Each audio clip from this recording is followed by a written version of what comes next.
So when you are constantly abandoning yourself to please others, resentment slowly builds. You might still appear kind on the outside, but inside, something becomes tired, frustrated, and quietly bitter. I noticed something surprising. Sometimes the people who are the kindest are actually the people who are the most self-centered. That sounds very contradictory. People always say don't be self-centered because being self-centered always sounds like selfish, cold, and even arrogant. But maybe we've misunderstood what self-centered really means. Growing up, many of us were told that self-centered is a bad thing. It meant only thinking about yourself and ignore other people. So many of us learn the opposite instead. We always put others first and be considerate and don't make things about ourselves. Somehow, kindness slowly became associated with self-sacrifice. But sometimes that kind of kindness quietly erases us. And that is where the misunderstanding begins. Being self-centered doesn't have to mean being selfish.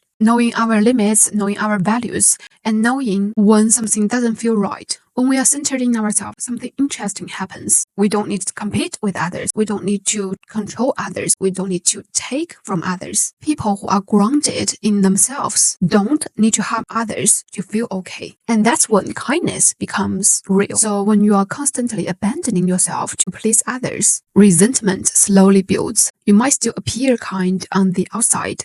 Inside, something becomes tired, frustrated, and quietly bitter. And real kindness feels different. It comes from someone who is already whole. Someone who doesn't give because they have to, but because they choose to. And the most genuine kindness comes from people who don't need approval to give it. So maybe the real goal is not to stop self-centered. Maybe the goal is to become centered enough that kindness becomes natural. Because when we are secured in ourselves, we don't have to shrink.